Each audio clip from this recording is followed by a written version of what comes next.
সুপ্রিয় দর্শক, আসসালামু আলাইকুম। সবাইকে স্বাগত জানাচ্ছি আজকের গুরুত্বপূর্ণ সংবাদে।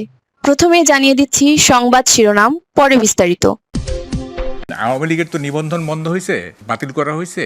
তো নৌকা মার্কাও তো আওয়ামী লীগের নাই। এনসিপি যেন নৌকা মার্কা নিয়ে ইলেকশনটা করে, মানে ইলেকশন কমিশনকে বুঝায় টুজায়া করলে হবে কি, গ্রামের অনেক মানুষ যারা নৌকা মার্কাকে মনে করে বঙ্গবন্ধুর দল, তারা ভোট দিবে, এনসিপি জিতে যাবে। হ্যাঁ, তারপরে জেতার পরে বঙ্গবন্ধুকে ছুঁড়ে ফেলে দেবে। কেন মনে হচ্ছে যে নৌকায় জিতে যাবে? সেখানে ওইখানকার মানুষ এখনো নৌকাকেই ভালোবাসে, কেন মনে হচ্ছে এতদিন পর? আপনি গ্রামে যান, যান, গ্রামের একটা অশীতিপর বৃদ্ধ, অশীতিপর একটা নারী, তাকে জিজ্ঞেস করেন, সে বলবে কি জানেন? অশীতিপর, আমি 54 সাল থেকে নৌকা মার্কে ভোট দিই। হ্যাঁ, সে বলবে। এবং মানে এই রাজনীতির ঘোর প্যাঁচ তো তারা বুঝে না, গ্রামের মানুষ এই সমস্ত ঘোর প্যাঁচ বুঝে না, তারা একটা ধৈরা আছে যেটা সেইটাই। আমরা তো নাগরিকরা মানে এগুলো করতেছি, গ্রামের সাধারণ মানুষ কিন্তু এরকম না। আচ্ছা দেখেন, এই কি বলে যে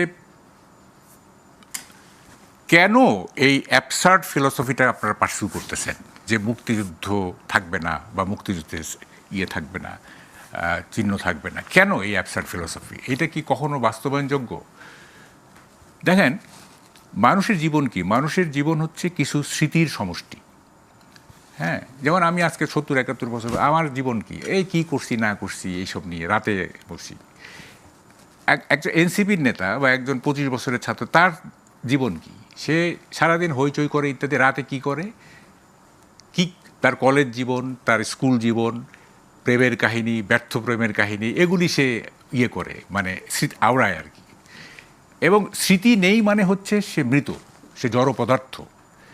তা আপনারা আমাদের স্মৃতি মুছে দিতে চাচ্ছেন? মুক্তিযুদ্ধ তো আমাদের একটা স্মৃতি না, তারা বলছে যে মুক্তিযুদ্ধ থাকবে, কিন্তু সেটা কখনো হাতিয়ার হিসেবে থাকবে না।